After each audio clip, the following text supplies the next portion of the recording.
A Montanha Mágica 19.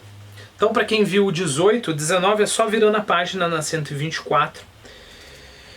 Depois dessa longa digressão sobre o tempo, novamente interessantíssima, o narrador se explica, porque percebam, não é normal o narrador parar o que ele estava fazendo, parar a história que ele estava contando e dizer assim, olha, vamos conversar um pouco. Seria quase, você está assistindo um filme e de repente tá lá, a câmera sempre segue os personagens, etc. De repente os personagens estão aqui conversando, a câmera vira, deixa os personagens de lado e aparece um cara que você nunca viu antes, que é o diretor, e fala assim, o Roberto está amando. Qual é a natureza do amor? E aí ele começa a falar coisas assim, né? Às vezes narrador e off, no cinema, mas mesmo assim dá essa quebra. E aí o narrador sente necessidade de explicar-se depois dessa digressão. Ele fala o seguinte: inserimos aqui essas observações porque o jovem Hans Castorp tinha em mente ideias análogas, quando depois de alguns dias disse ao primo, fixando nele os olhos estriados de sangue. É mesmo curioso como o tempo no começo parece longo a quem se encontra num lugar estranho. Quer dizer, absolutamente não me aborreço, nada disso. Ao contrário, daí ele fala mais ou menos o que o narrador tinha falado antes. Bom, o propósito desse vídeo. Primeiro é falar, reforçar o que eu disse no vídeo anterior sobre essa voz bem diferente do narrador falando com você.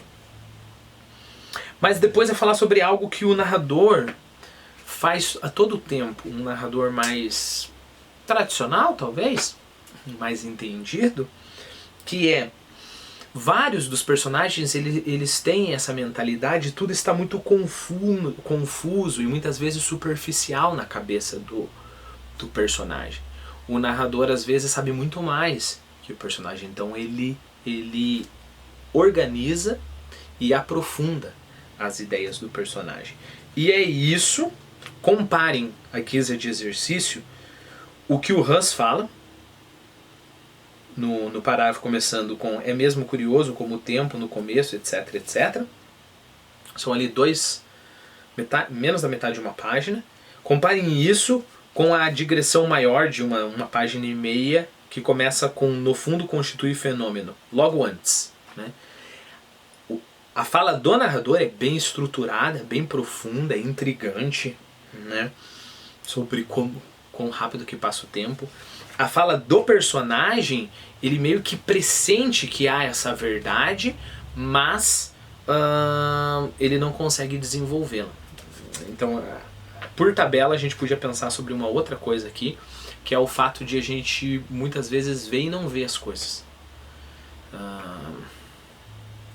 Por exemplo, às vezes eu faço algo e eu estou fazendo só por ressentimento.